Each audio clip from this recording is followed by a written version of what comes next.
Le Seigneur sut que les pharisiens avaient appris qu'il faisait et baptisait plus de disciples que Jean. Toutefois, Jésus ne baptisait pas lui-même, mais c'étaient ses disciples.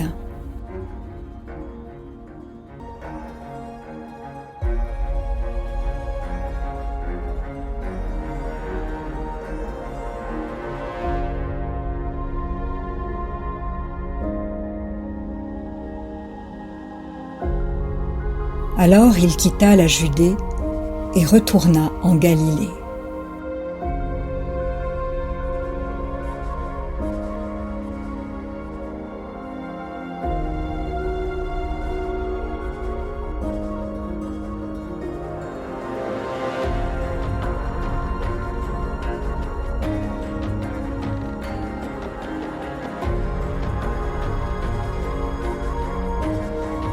Comme il fallait qu'il passât par la Samarie, il arriva dans une ville de Samarie nommée Sichar, près du champ que Jacob avait donné à Joseph son fils.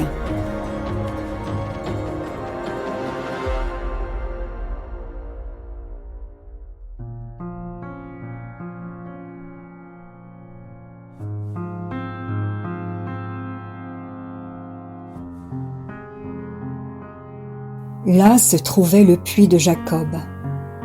Jésus, fatigué du voyage, était assis au bord du puits. C'était environ la 6e heure.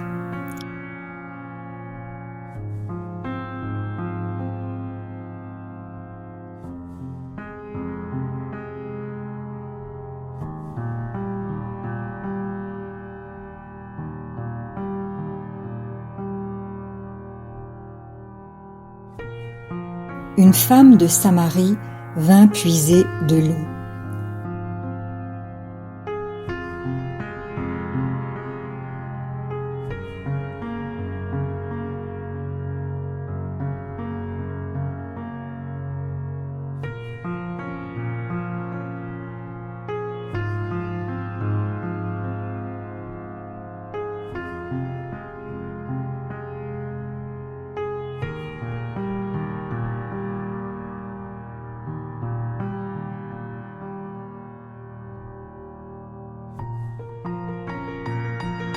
Jésus lui dit « Donne-moi à boire », car ses disciples étaient allés à la ville pour acheter des vivres.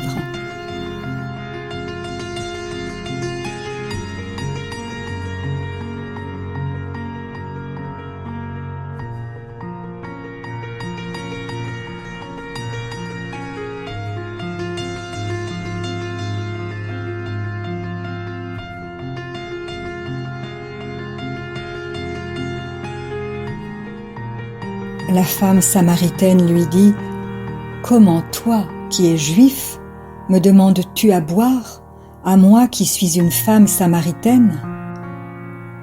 Les Juifs, en effet, n'ont pas de relation avec les Samaritains.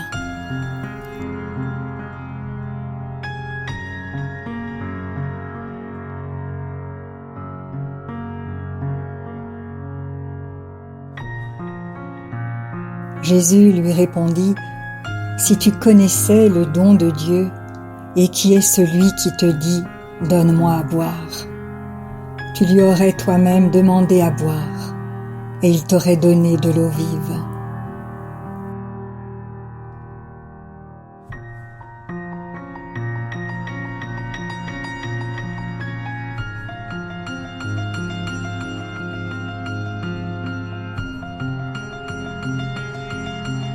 « Seigneur, lui dit la femme, tu n'as rien pour puiser, et le puits est profond. D'où aurais-tu donc cette eau vive ? »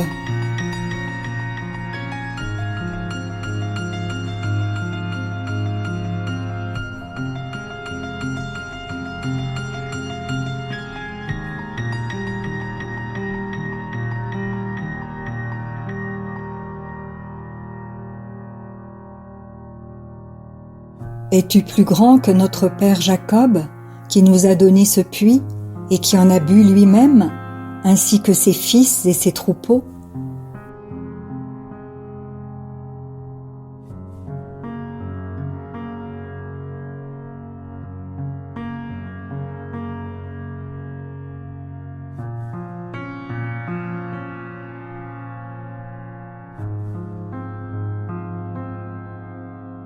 Jésus lui répondit, « Quiconque boit de cette eau aura encore soif.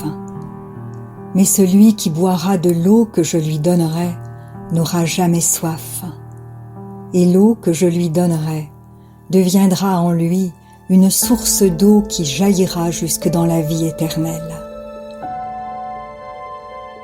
La femme lui dit, « Seigneur, donne-moi cette eau, afin que je n'ai plus soif et que je ne vienne plus puiser ici. »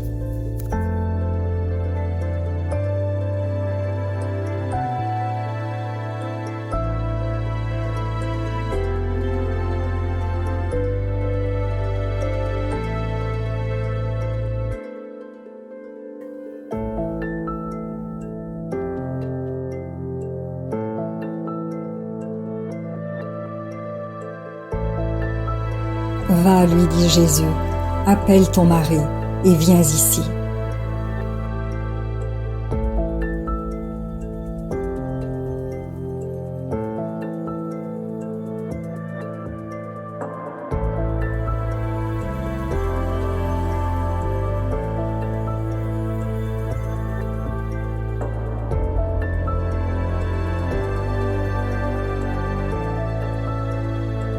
La femme répondit, « Je n'ai point de mari. » Jésus lui dit, « Tu as eu raison de dire « Je n'ai point de mari », car tu as eu 5 maris, et celui que tu as maintenant n'est pas ton mari.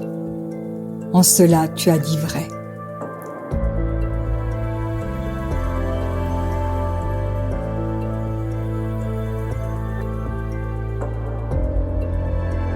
« Seigneur, lui dit la femme, je vois que tu es prophète. »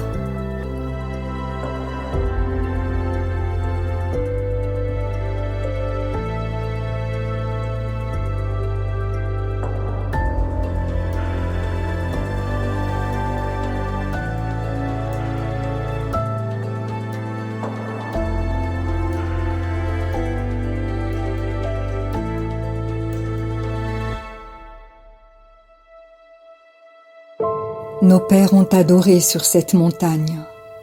Et vous dites, vous, que le lieu où il faut adorer est à Jérusalem.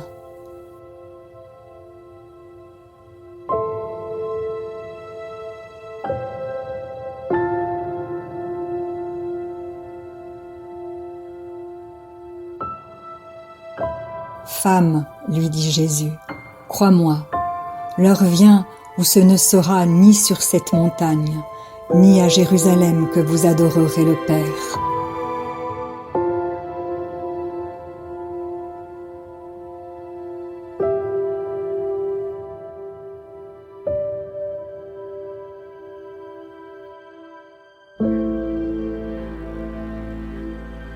Vous adorez ce que vous ne connaissez pas. Nous, nous adorons ce que nous connaissons, car le salut vient des Juifs.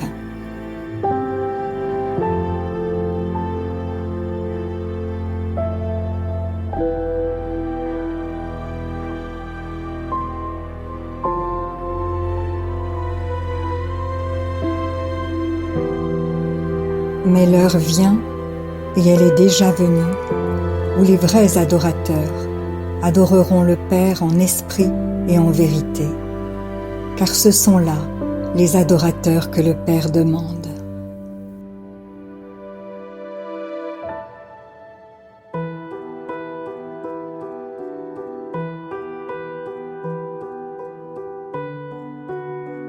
Dieu est esprit, et il faut que ceux qui l'adorent en esprit et en vérité.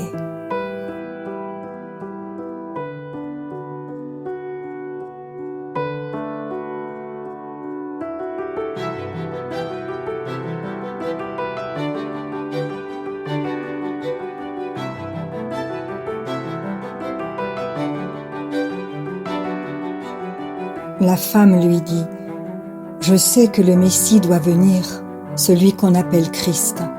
Quand il sera venu, il nous annoncera toutes choses. »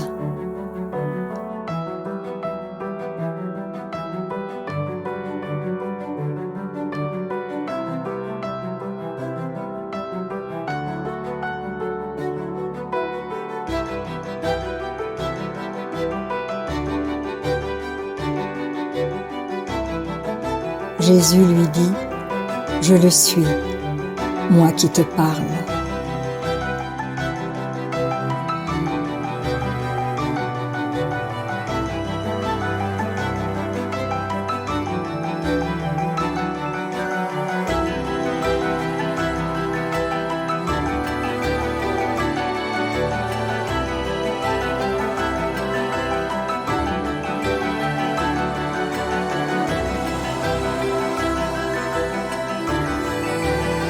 Là-dessus arrivèrent ses disciples, qui furent étonnés de ce qu'il parlait avec une femme.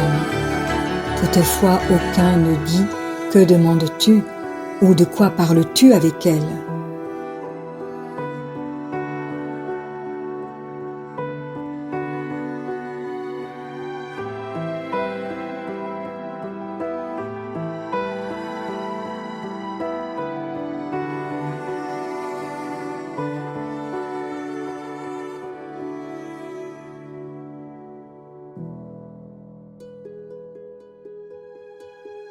Alors la femme, ayant laissé sa cruche, s'en alla dans la ville et dit aux gens, « Venez voir un homme qui m'a dit tout ce que j'ai fait.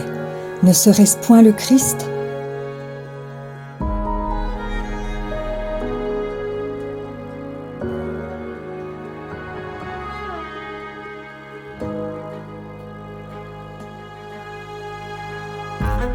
Ils sortirent de la ville et ils vinrent vers lui.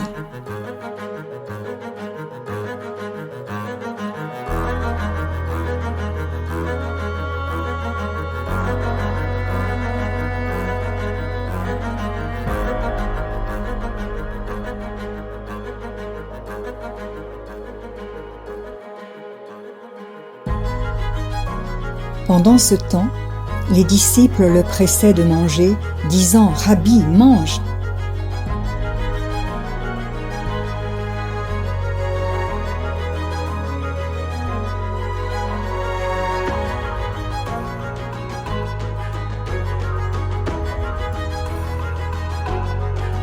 Mais il leur dit « J'ai à manger une nourriture que vous ne connaissez pas. »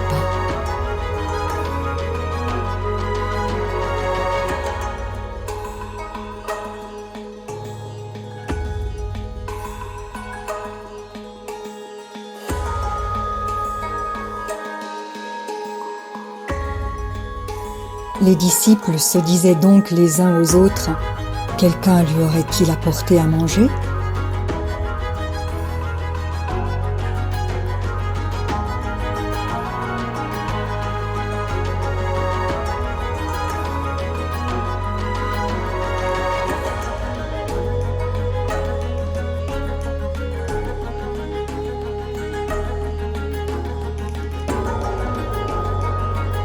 Jésus leur dit, « Ma nourriture est de faire la volonté de celui qui m'a envoyé et d'accomplir son œuvre. »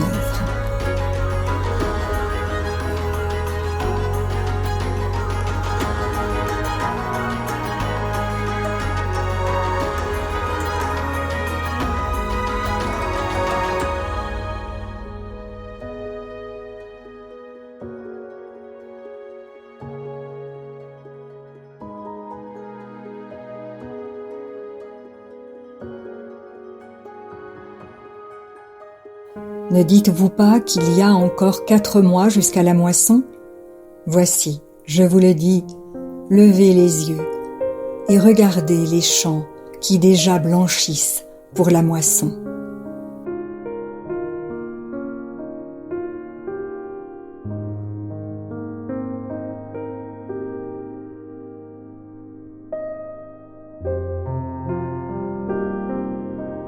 Celui qui moissonne reçoit un salaire et amasse des fruits pour la vie éternelle, afin que celui qui sème et celui qui moissonne se réjouissent ensemble. Car en ceci, ce qu'on dit est vrai. Autre est celui qui sème et autre celui qui moissonne.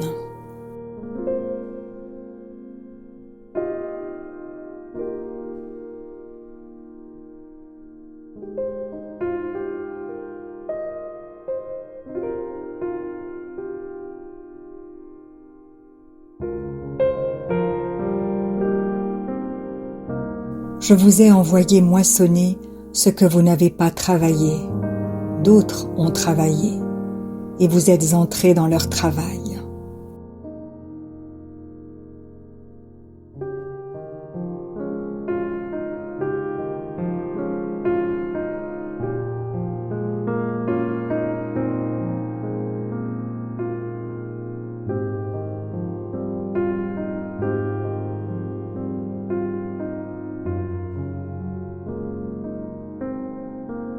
Plusieurs Samaritains de cette ville crurent en Jésus à cause de cette déclaration formelle de la femme. Il m'a dit tout ce que j'ai fait. Aussi, quand les Samaritains vinrent le trouver, ils le prièrent de rester auprès d'eux.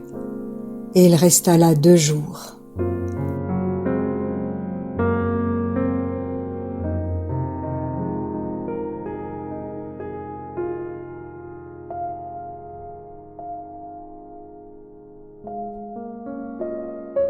Un beaucoup plus grand nombre crurent à cause de sa parole.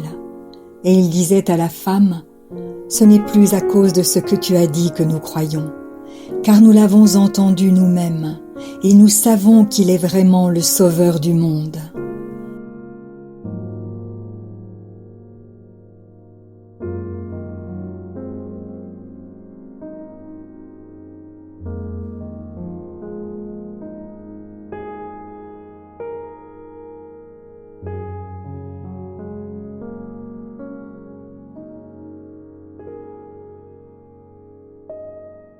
Après ces 2 jours, Jésus partit de là pour se rendre en Galilée, car il avait déclaré lui-même qu'un prophète n'est pas honoré dans sa propre patrie.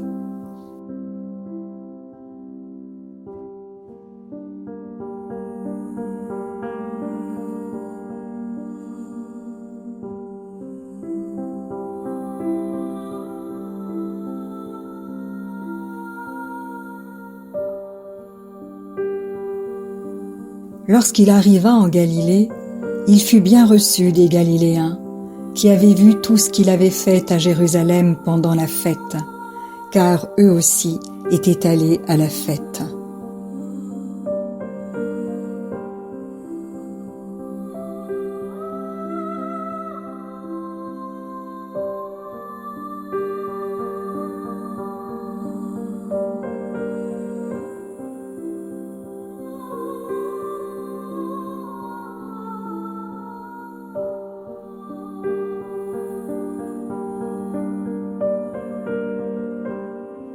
Il retourna donc à Cana en Galilée, où il avait changé l'eau en vin. Il y avait à Capernaum un officier du roi, dont le fils était malade.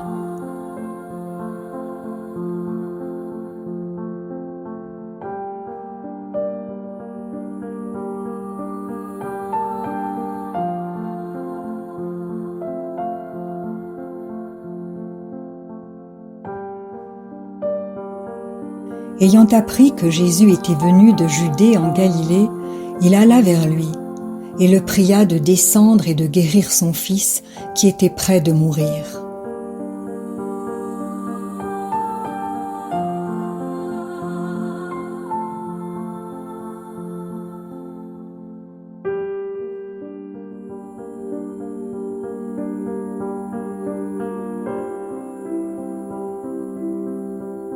Jésus lui dit, « Si vous ne voyez des miracles et des prodiges, vous ne croyez point. »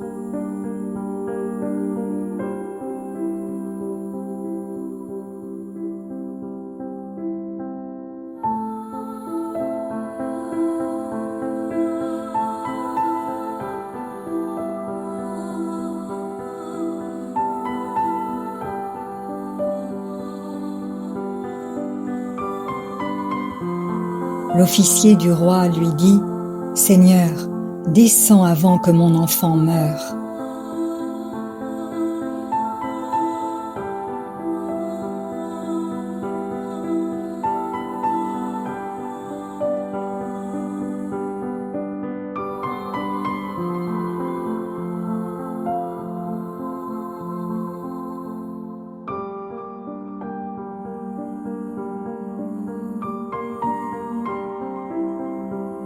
Va, lui dit Jésus, ton fils vit.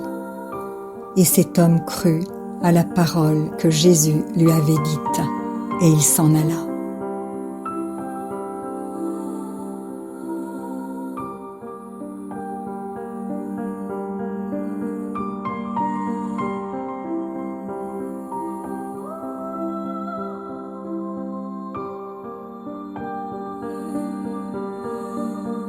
Comme déjà il descendait, ses serviteurs venant à sa rencontre lui apportèrent cette nouvelle. « Ton enfant vit !»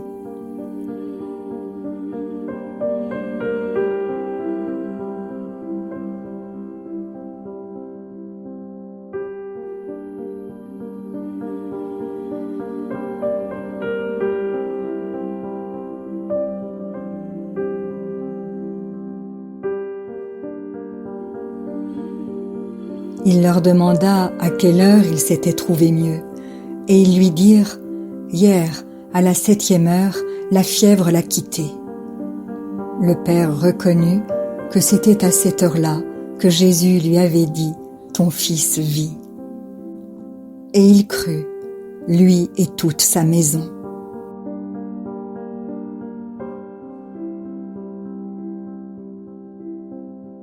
Jésus fit encore ce second miracle lorsqu'il fut venu de Judée en Galilée.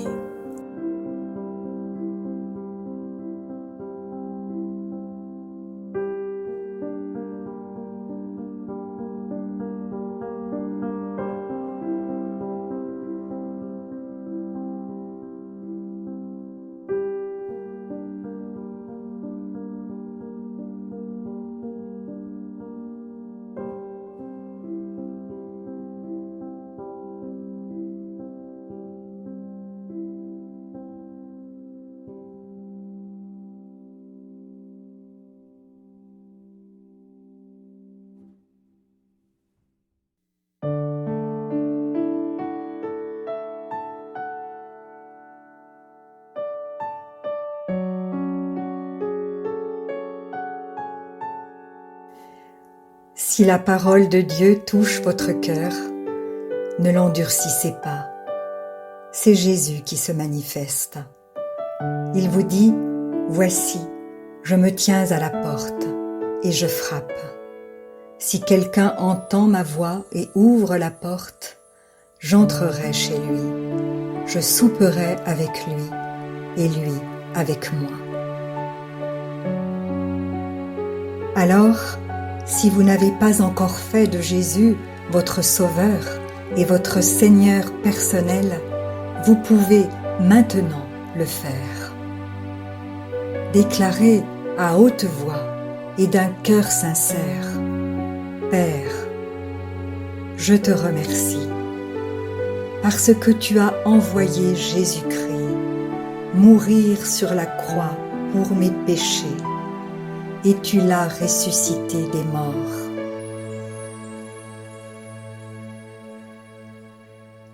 Je désire, du plus profond de mon cœur, recevoir ce pardon et être racheté par le sang de Jésus.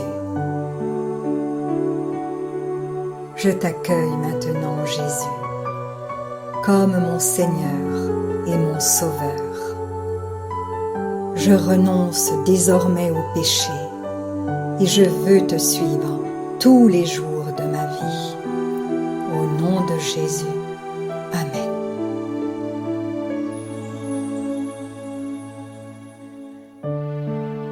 Continuez de vous fortifier et de vous purifier par la parole de Dieu. La foi vient, mais elle ne vient que d'une seule source, de ce qu'on entend de la parole de Christ. Demandez à l'Esprit Saint de vous guider et de vous éclairer dans sa connaissance. Vous verrez que peu à peu, il vous révélera ce que ne peuvent comprendre ceux qui ne vont pas dans la parole.